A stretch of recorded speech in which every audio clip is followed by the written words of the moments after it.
right, welcome to First and Filoni. I'm, of course, Donovan Filoni, and always with me is Andrew Cooper, back from vacation, man. How was it?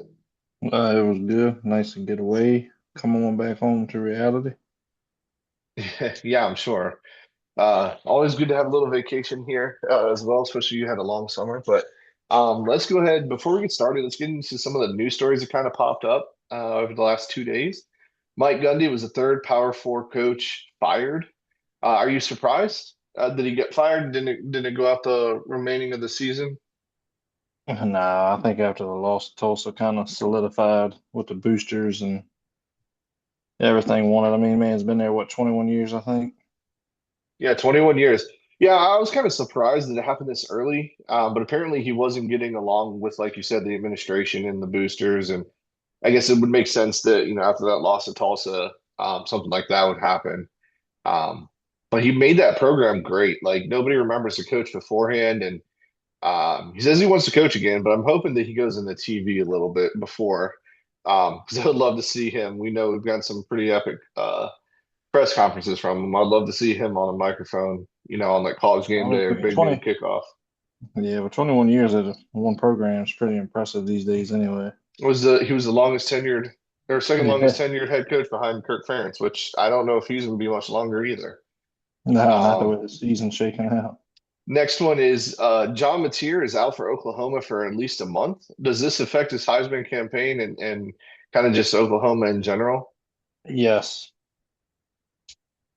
Yeah, I mean, I think it does too because I think he was the leader. What we think going into is probably the leader in the Heisman, but um, I don't know if it hurts it a lot because nobody else has really stepped up. The only other person I think maybe Mendoza that people should be talking about now, especially after that butt whooping that they put on Illinois last week. But yeah, I agree as well. I hope he isn't out for long because that Oklahoma team's fun when he's going. And then the final one is Lane Kiffin's daughter hard launched a relationship this week with LSU's linebacker Whit Weeks on the game week of LSU. Is this a big deal or not?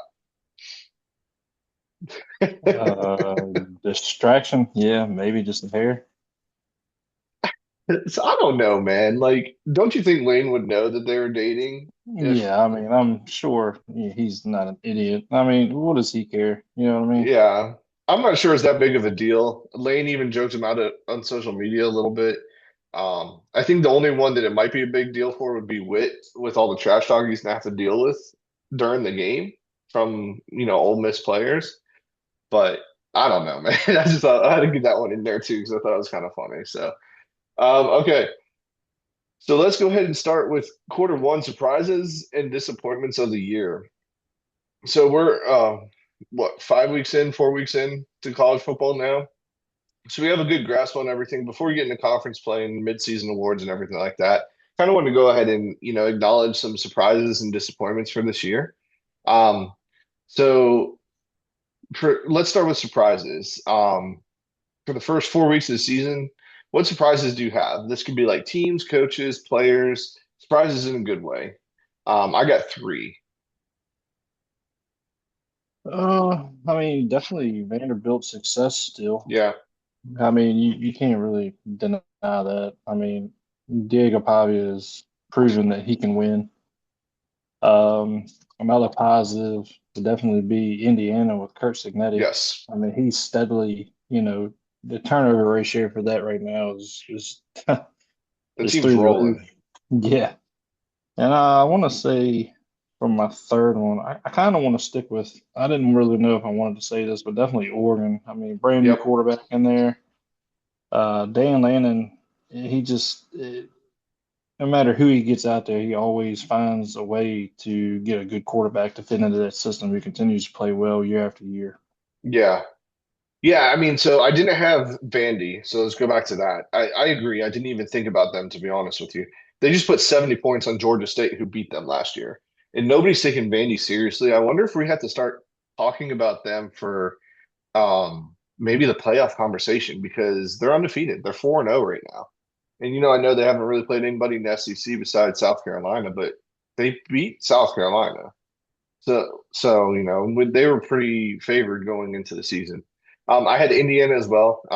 I thought they would take a little bit of a step back, uh, but Cignetti's got the boys rolling. They have a better quarterback than last year with Mendoza, and everywhere else they seem to have improved, whether it's transfers or just being another year in the system. I'll be interested to see if Cignetti goes to a bigger job after this year. I know he's a little bit older, but I mean, at this point, why not? If he's bringing that team together.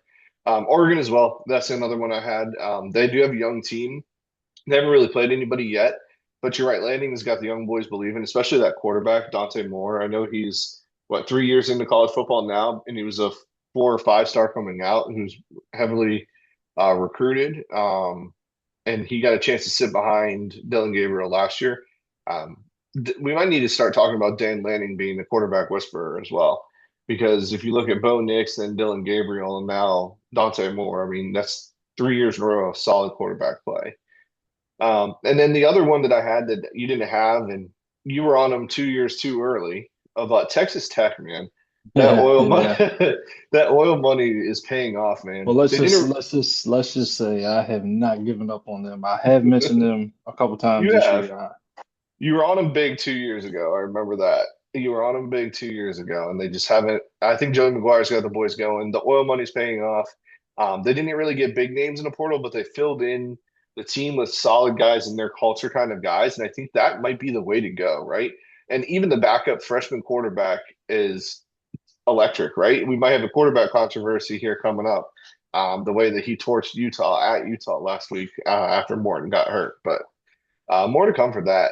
Now, with all of those, did any of those change your expectations for those teams? I know you said Vandy, Oregon, and Indiana.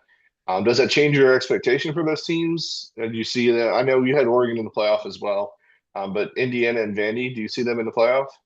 No, I mean, just to piggyback off, Texas Tech. I mean, to me, if they keep winning, how they're Yeah, winning, I mean, they got a good chance of winning the Big 12 they're in going my to. eyes. Who's going to beat them? Utah was the team that I thought would beat them. Yeah, I definitely thought Utah, but like I said, if they keep playing like they are, man, I mean, they're definitely going to be, if they can at least get 11 wins and, have one good loss, I mean, you obviously got to try to put them in college football playoff to me. Yeah, if they don't win the conference, but I think they'll win the Yeah, conference outright. yeah. I mean, I think we need to look at all three of those teams that I mentioned, and even Vandy. We need to look at them for a potential fringe playoff team. I think Oregon, Texas Tech pretty much solidified themselves, especially if they continue to win like they are. Indiana, if they keep playing the way they are too, you can't not let them in, even though they had a dud of a playoff game last year. And then Texas Tech, I mean, I don't think they're losing a game in the Big 12. I mean, we'll see how long Morton's out and if the backup quarterback can keep it up. But and just to kind of go on, I don't think any of these are really trends either. Like I mean, Oregon really hasn't played anybody. We'll see this weekend how they do against Penn State with the whiteout at night at Penn State. But I don't think it's really trend like just the trendy picks. I think these all these teams are legit. Yeah.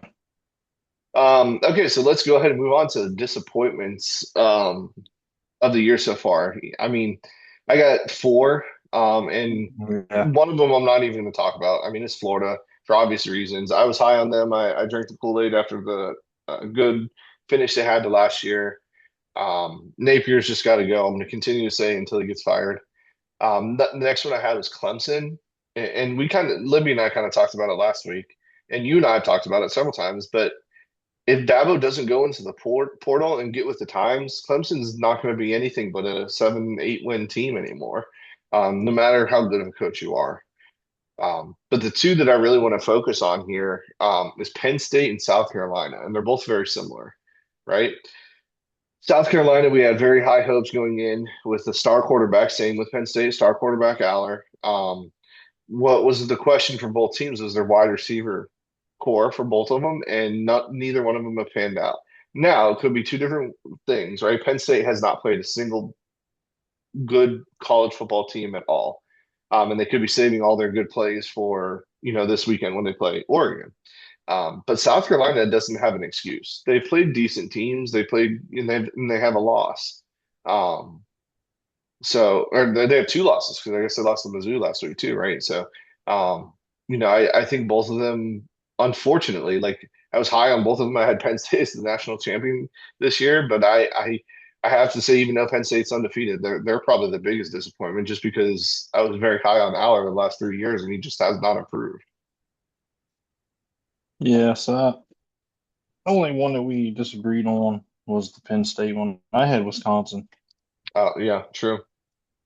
I mean, you used to powerhouse run game, you know, Russell Wilson as a quarterback back in the day, winning 10, Yeah. 11 games a year, and now it's just like, what is going on? Yeah, no, that's exactly right. Like, I mean, it's Luke Fickle tried to do the spread offense and modernize them, but it didn't work for them, and I don't know why they keep trying to go back to the well on that. But it's just not that's just not Wisconsin ball, and they need to kind of realize that. So, um, yeah, I'm with you too. I didn't even think about them as well. So, I mean, there's probably plenty of teams that we've missed on surprises and disappointments here, but those are just kind of glaring ones to me. Let's go ahead and move on to quarter two here. Review of my playoff prediction. So I'm not going to show you my old playoff prediction. If you want to go back and look, it's on our Instagram. But I have some massive changes here, and I want to kind of just get your thoughts on it here. So um, let's just look at the updated playoff seedings that I have here. So I have Ohio State one, Miami two, Georgia three, Texas Tech four. I think those are all the leaders of every major conference so far. I don't really see anybody really challenging any of those teams. Maybe Florida State for Miami, but Miami's looked really, really good so far. Then if we move down to five, I think the way Oregon's beating people, they deserve the fifth spot. Sixth spot is Indiana, same reasons. Seventh spot is Florida State. Now they really haven't played anybody besides Alabama. And I'm worried that this might be a trap game here before they play Miami with UVA coming up here on Friday night. Um, Maybe a little spoiler there. Uh, so kind of be careful on that one. Eight, I have Penn State. They are undefeated, but I think they're not as good as everybody says. Nine, I have Texas. 10 is Ole Miss. 11 is Tennessee, and then 12 is Memphis. I switched it after they beat Arkansas this past week. I think they deserve to be the leader in the clubhouse for G5. And then my first five out, and we could put Vandy up there too. But I left Vandy out, and I left who else did I leave? I left out another name, and I can't think of it off the top of my head. But we can kind of talk about it. But my first five out is Georgia Tech, LSU, Oklahoma, and the reason why I left out Oklahoma was because Mateer's injury. Um, Mizzou and Texas A&M. So, with this updated playoff prediction that I have here, where do you think that we could change some things, or do you see anything different? I mean, really and truly, you could probably drop Texas down to Yeah, maybe the 10 or the 11. The Arch just has not shown me a lot. You know what I mean? yeah, he looked better last week, but that was Sam Houston. So Yeah. And as far as the G5, I mean, yeah, after Memphis came that from was a fun behind, game.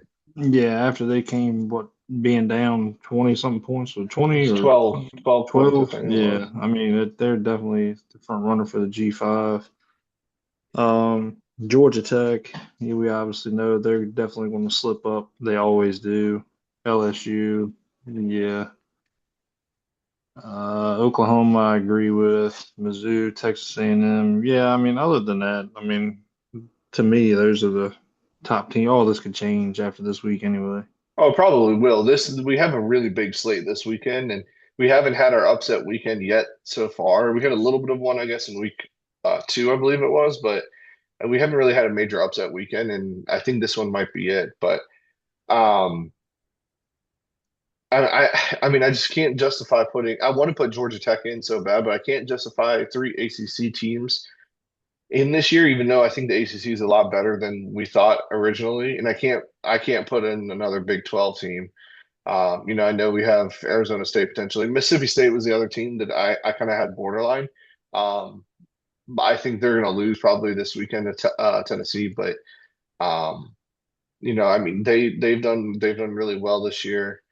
Um, I don't know if there's any other teams really. I would have had Illinois maybe up in here if they would have won or had a better showing. But Did you um, mention Vandy? I can't yeah, remember. Vandy. I had Yeah. Vandy like on the next tier. Like I like Vandy. I think it's a good story, but their biggest win is South Carolina, right? I mean, Virginia Tech was a big win at Virginia Tech, but they struggled with them for 3 quarters. Then South Carolina, they won, but like, is South Carolina for real at this point? Like, we don't know. So they were kind of borderline there for me. Um, Now one thing that I didn't agree with at the beginning was that every team will have two teams in. Do you think with kind of like the parity that we're seeing this year, that each conference will have two teams in the playoff for the Power Four? Yeah, I mean, Because right now I have everyone but the Big 12 having two teams. yeah, no, I'm with you. I mean, obviously, out of the ACC as of right now, it's Florida State and Miami. I mean, yeah, that's a no-brainer to me. Ohio State, I just don't really feel like they played anybody. I mean, they played So Texas, but the reason why I have them one is because until the last year's champion loses, I think they deserve to have the top spot. And I don't know how good Miami is, so I couldn't justify putting them one. yeah, I'm with you.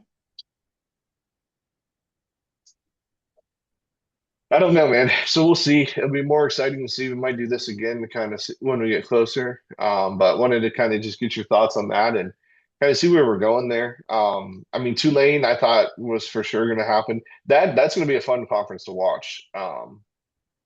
Is Tulane Memphis conference because they also have UCF in there or USF in there as well.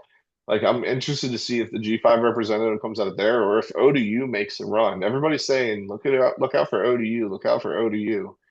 ODU might make a run here in the Sun Belt, so kind of interesting to see that. And then JMU as well. Let's move on to quarter three with our superlatives here of the week. So player of the week, man. I'll let you go first with this one because I've been going first lately. So player of the week. Who were your players of the week?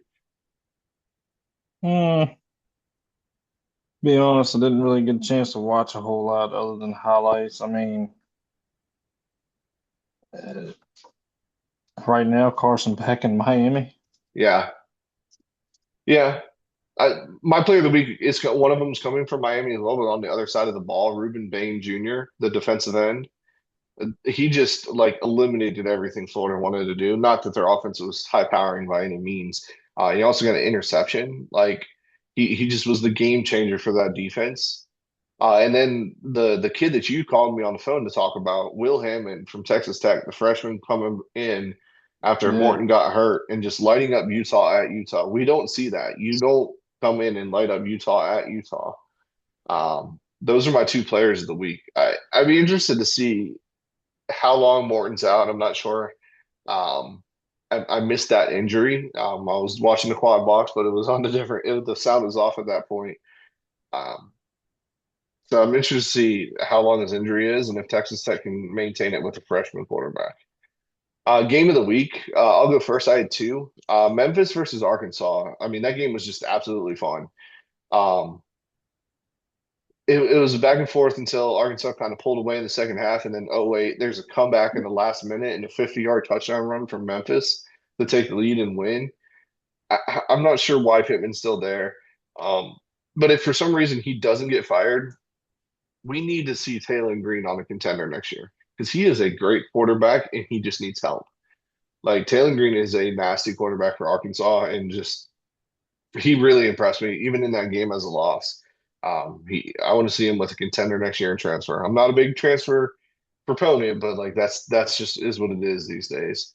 And then my second game of the week was Auburn versus Oklahoma. It was just a dirty dogfight to the end. There was a horrible calls by the refs on both sides, and one might have cost the Auburn the game. But Auburn needed that win bad. Like the rest of their schedule is rough, and I'm not sure Jackson Arnold can throw the ball downfield or if like just trusts his receivers enough to do it. They had the talent, but this just might be the beginning of the end for Hugh Freeze. If you look at Auburn's schedules going forward, they have a gauntlet coming up, and I'm not sure how many wins they're going to have. They needed that one. What was your game of the week? Yeah, I went Clemson Syracuse, Mm, especially after all the stuff Dabo talked earlier in the week.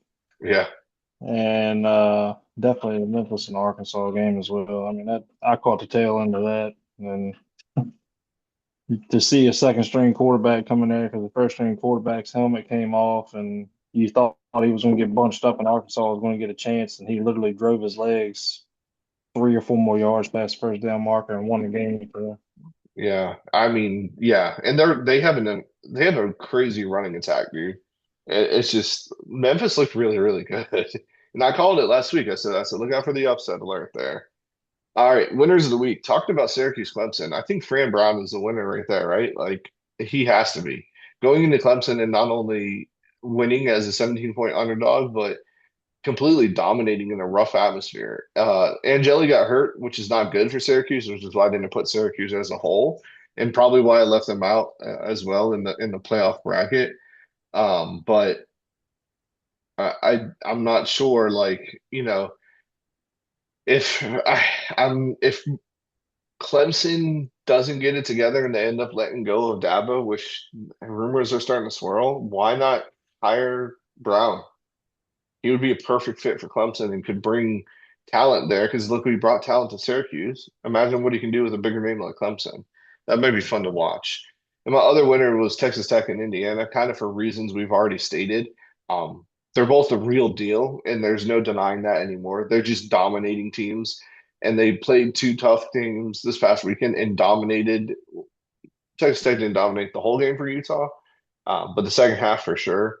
But Indiana just from start to finish, belt to ass on Illinois. Like there's just no other way around it. I think those two teams we need to kind of keep a close eye on going forward here. So those are my winners of the week. Yeah, I had two winners of the week. I got to go with Brent Venables in Oklahoma's defense. He's finally starting to get his recruits to me. That kind of looks like his old days at Clemson, where they're starting to sack the quarterback a little bit, getting more pressure on him. That was also good to see. I like old Brent Venables. And the second game was definitely, it's definitely the second winner of the week to me was Indiana over Illinois. Yeah. I mean, talk about Venables as well. I had him on the hot seat going into the season, and I thought honestly, like by this game, if he didn't get it together by this game, that we might be talking about Oklahoma vacancy here, but he seems like you just said. I think he's finally got his recruits in and turned around. Now the offense, we'll see what they are without Mateer going forward. But I mean, I do you think he's completely safe now that he's won four in a row, or could he still potentially be on the hot seat if this all kind of goes down the I hill think if the Mateer's out? I think the hot seat has kind of been cooled off as of right now, but it also depends on what happens with Mateer. Yeah, I mean. If they lose by a ton this weekend, or I don't even know, I can't remember if they play this weekend or not. But the next game, if they lose by a ton, they only lose one or two games, as they can say, because of Mateer. If they lose all of them, they lose all of them bad. I think the hot seat comes back because what happens when Mateer leaves, right? Like they need to have a plan going forward. Okay, losers of the week. I have two. I'll go. I'll go ahead and just knock them out. Clemson is my first loser of the week. Had high hopes for him this year. This was supposed to be the team, but unfortunately, they just can't put it together. You can't win with being completely homegrown. I think you have to have a mixture of both. I'm not sure you can win with a full transfer portal team, as FSU learned last year. I think you gotta have to have both, and Dab was just not getting with the times. I think they had four transfers last year come in, and it's just not panning out. Klubnik's not panning out. Unfortunately, I don't know if it's that offensive line. And the defense can only do so much, and they got torched last week. I think the defense finally gave up on Clemson last week. So I don't think it's the last loss that we'll see, unfortunately, this year for Clemson. But I think it is the beginning of the end, at least for the completely homegrown teams in the Power Four conference. And then my other loser of the week is Tulane. You know how high I've been on them for a couple of years now, and how I think they have the best logo, and just potentially being the SEC. Like if they ever get invited, like I think they should do it. But Ole Miss just made them look silly. Like they made them look like a low level FBS team. And Ole Miss might be the real deal too. But I thought Tulane was the real deal, and they couldn't move the ball on them, and then they couldn't score when they did move the ball. So I was just kind of disappointed in that. I think Memphis has a step up on them, and like I said, that conference is going to be fun to watch, especially Memphis Tulane when they play. So who are your losers of the week? Uh, Clemson, obviously, and my boys from North Carolina State had the Yeah, game won and blew it. Had a good chance to be 4-0, sitting pretty in the ACC, but a typical Dave Doran fashion, we lose it. yeah. What happened there? Because Mensa went off in that game. Defense finally got exposed. We ran out of luck, and we had what gave up 13, 12, or 13 points on turnovers and special Yeah, teams miscues and penalties. You ain't winning no game like that. I thought Smothers had a good game, and I thought Bailey looked good. I don't. I feel your pain as doing this, or knowing you for what 20 some odd years now, 26, 7 years, something like that. Like feel your pain every single year. I thought this was their year, and now they have a gauntlet of a schedule coming up. So we'll see how many Well, I they can win. tell you if they don't win Saturday night, it's pretty much over. That's right. That's right. Are we boots on the ground there for Saturday night? Yes, I will be there with old John Wright. Oh goodness. All right, John. Let's see. Let's see what happens here with the Hokies. They have a rejuvenated effort there.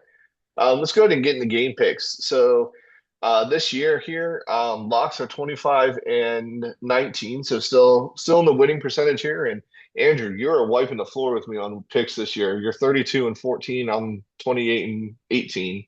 So you got me by 4 games here so far, and probably going to continue this trend because I just can't pick a team to save my life. Okay. Uh, excuse me. First, first game here this week. And I believe Libby had the same record as you last week as well. Just for that as well. You guys beat me by 2 games last week, so I believe you're 8-2. First game this week, TCU versus Arizona State. Arizona State's favored by 3.5. This is going to be a shootout, man. I think both offenses are going to want to go. Neither of them are really running the ball well, but they can throw the ball all over the field. Who do you got in this one, TCU or Arizona State? Well, I got TCU, man. I like Josh Hoover. Yeah, I think I'm going with you here on TCU. And it's just because they just kind of surprised me this year. I thought maybe the North Carolina game at the beginning was a fluke, but I think they can score with anybody. Like their offense is just so efficient. That kid for transferred from Idaho at receiver is just nasty. Like I like TCU. Maybe they'll challenge Texas Tech here, and that'll be a fun game going forward in the Big 12. Notre Dame versus Arkansas. Notre Dame's only favored by 3.5 points. I have Notre Dame here. I think Taylor Green is the wild card factor that could win this. If Notre Dame loses, they're out of the playoffs. They have to win out, and I think they're in wounded animal mode, so I think they win and win big. Yeah, I got Notre Dame as well. Next game is USC versus Illinois. USC sneaky, having a great season. Offense looks like they're clicking. Defense looks average, which is better than most for a Lincoln Riley team. USC is favored by 6.5 points. Does Illinois make a comeback here? Maybe catch a snoozing USC going across, the country here. Um, Yeah, I, I'm not I, going I, against Illinois in back-to-back games. oh, okay. I am. I'm going USC here. I like Bielema. I think he's a great coach. I worry that they're overhyped, but this would be the perfect game. This is a typical Lincoln Riley loss. So I'm going USC, but would I be surprised if Illinois wins? No. Uh, Ohio State at Washington. Ohio State's favored by 8.5 points. Washington sneaky 4-0. You remember at the beginning of the year, I said, watch out for Washington. They got a quarterback, running back, and receiver combo that is absolutely amazing, and very underrated. Um, if Washington has a good game, watch for their quarterback to be in the Heisman. Williams, I believe, is his name. Watch him to be in the Heisman race coming forward. I don't think they win. I think Ohio State wins, but they are going across to Washington. Watch it to be a closer game, but I do like Ohio State here. Yeah, I got Ohio State. Next game is LSU at Ole Miss, maybe the game of the weekend. And all these games are going to be pretty good games to go. You should have a good slate. Ole Miss is now 1.5 point favorites. It started off at LSU -1.5. Now it's Ole Miss -1.5. Do you think Lane Kiffin and the boys win, or do you think Whit Weeks becomes a real daddy in the Kiffin household? I just can't see LSU losing. I, Really? I don't know, man, but something about Kiffin and the boys. I'm going to go with the home field on this. Give me Ole Miss. I'm going Ole Miss as well. They're they can't stop the run, but LSU can't run the ball, and so I don't. And Trinidad Chambliss, I think, is starting again for Ole Miss, and he's done well. Um, I just LSU's defense is good, but I don't think their offense is great. They're just another thing that we could look at as a disappointment is LSU's offense, just in general. So both on Ole Miss there. Auburn at Texas A&M. Texas A&M's 6.5 point favorites. They are coming off a bye week. I think a big game from Culver and Concepcion. Give me Texas A&M big. Yeah, I got Texas A&M. Tennessee at Mississippi State. The line started at 9.5, but it is now down to 7.5. Tennessee -7.5. It is in Starkville. Are you going to go with the Cowbells here in Starkville and another dream season for Levy in year two, or does Tennessee roll? Would love to see them win, but I just think Josh Heupel's offense is going to be too much. I agree. I think Tennessee wins this. I think they win it late in a field goal game. Give me Tennessee here, but good, better game than expected. Arizona at Iowa State. Iowa State's flying under the radar in the Big 12 right now, too. Iowa State's favored by 6.5 in this game. I don't think Arizona's that good. I think Iowa State wins. I think they need to get their offense put together a little bit more before they get into more Big 12 play. Give me Iowa State here. Yeah, I'm going Iowa State as well. Next game here, two games left. Whiteout at Penn State. Oregon at Penn State. 7 o'clock kickoff, 7:30 kickoff. Penn State's favored by 3.5 points. Penn State is undefeated in whiteout games at night.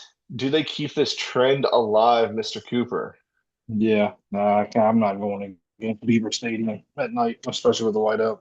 Ah, dang it, I was hoping you pick Oregon. I can't go against them either. They're my national title pick at the beginning of the season. I think the offense was kind of hiding their playbooks over the first 3 games, 4 games that they played, whatever it is. I think Oregon's good. I think they're young. I think they can still lose probably 2 games and get into the playoffs. So I don't think they win here, especially night game, whiteout, across country. Give me Penn State as well. And then the final game, Bama versus Georgia. Georgia's at home, 3.5 point underdogs. Bama's kind of had a resurgent as of late. If Ty Simpson has a clean pocket, he looks like an NFL style quarterback, lighting up everybody. They do have a great receiving core, but we all know Gunnar Stockton can apparently keep up with the rest of them as a quarterback for Georgia. Um, So who you got here? Bama versus Georgia. I'm going Georgia, just because Georgia's at home. If Bama was at home, I might lean towards Bama, but I think Kirby Smart just is the cream of the crop in the SEC. Nobody's really talking about Georgia. They're undefeated. They're rolling through teams. I think Kirby Smart's right where he wants to be. Oh yeah, I'm not going against the dogs at home. All right, here. So the differences in the games that we have this week is the USC Illinois game. That's the only difference that we have. So I can maybe get one game back on you. Um, Now, just to go over the gambling picks of the week. First game, Tennessee at Mississippi State. Like I said, their favorite right now, it's a 7.5 point game. I got them at 9.5. Give me Mississippi State plus 9.5. I think it's, a 3 to 7 point game. LSU versus Ole Miss. Ole Miss is favored by 1.5. Give me Ole Miss. I think they win outright, and I think they win by more than one or more than 2 points. Hawaii versus Air Force. Hawaii or Air Force is favored by 6.5 points. Give me Hawaii plus 6.5. Timmy Chang and the boys going in and beating one of our service academies, and another service academy loss. What is or another service academy game, I should say, is Rice versus Navy. Navy is favored by 14.5 points. What is one thing that we say on this program, Andrew? What's the number one rule in college football? Don't Don't lose to food. lose food. But I think Rice is actually going to be within 14 points here. They're actually pretty good this year. Give me Rice plus 14.5. TCU versus Arizona State. I think both offenses roll here. Give me over 54.5 points. Indiana versus Iowa. Indiana's favored by 7.5 points. It is at Iowa, but I think Indiana is just going to steamroll them because they still are not getting the respect they deserve. Houston versus Oregon State. Houston's favored by 13.5 points. Oregon State just doesn't look good. Murphy's a good quarterback, I think, for Oregon State, but they're just not the program they were ever since the Pac-12 dissolved. So give me Houston minus 13.5. Kentucky at South Carolina. South Carolina is favored by 6.5 points. I think they win by more than a touchdown. So give me South Carolina. I think Kentucky is just god awful. I think Stoops might be the next SEC coach to be fired, him or Pittman. Texas A&M versus Auburn. I think this is going to be a shootout as well. I'm not sure how good Texas A&M's defense is. So give me over 52.5 points. And then finally, this one kind of hurt me to pick because I absolutely hate UVA, but I think FSU is too big in their britches. FSU is going into UVA laying 6.5 points, so favored by 6.5 points. Friday night game, I think UVA's offense is the real deal. Give me UVA plus 6.5 and keeping it close versus an FSU team that I'm still not 100% sold on. All right. What do you think about those, Andrew? Any issues with them? Nah. All right. Well, that's the show for this week. Boots on the ground, more to come. Hopefully, Andrew will be in a good mood next week with the NC State win. Um, Yeah. thanks again for listening, everybody. If you want to send us questions, feel free to Hey, on by all the way, socials. make sure you look for me on the CW network, 7 p.m. CW Network, 7 p.m. NC State versus Virginia Tech.